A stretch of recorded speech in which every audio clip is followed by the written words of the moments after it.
झारखंड विधानसभा चुनाव के लिए बीजेपी और आजसू के बीच गठबंधन पर चर्चा तेज हो गई है। आजसू पार्टी के केंद्रीय अध्यक्ष सुदेश महतो भी पूरी तरह से सक्रिय हो गए हैं। सुदेश महतो ने केंद्रीय मंत्री शिवराज सिंह चौहान से मुलाकात की है। दरअसल शिवराज सिंह चौहान झारखंड के विधानसभा चुनाव में बीजेपी के प्रभारी हैं।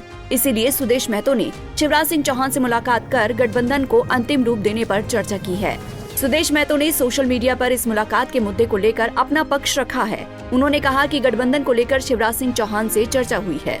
झारखंड के विधानसभा चुनाव में आजसू को 7 से 8 सीटें मिलनी तय हैं। हालांकि पार्टी इससे अधिक सीटों पर दावा कर रही है। जो सीटें आजसू को मिलनी लगभग तय हैं, उनमें सिल्ली, रामगढ़, गोमिया, डुमरी, तमाड़ और बड़कागांव सम्मिलित हैं।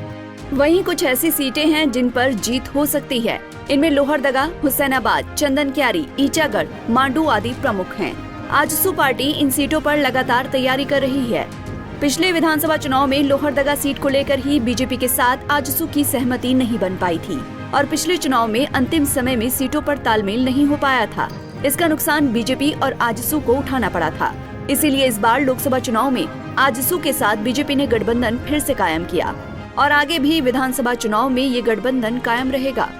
वैसे बीजेपी झारखंड के छोटे दलों को भी अपने साथ जोड़ना चाहती है।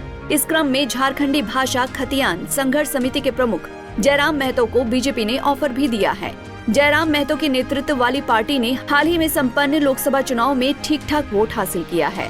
अगर जयराम महतो अलग से चुनाव लड़ते हैं तो कुर्मी वोटर बढ़ सकते हैं। हालांकि कुर्मी वोटर्स पर सुदेश महतो का भी दावा रहा है। आजसू और बीजेपी में गठबंधन होने से चुनाव में एनडीए का समीकरण मजबूत हो जाएगा। Bureau report, Punjab Kesari TV. हमसे जुड़े रहने के लिए हमारे YouTube चैनल को सब्सक्राइब करें और नई वीडियो की नोटिफिकेशन के लिए बेल आइकॉन को दबाएं।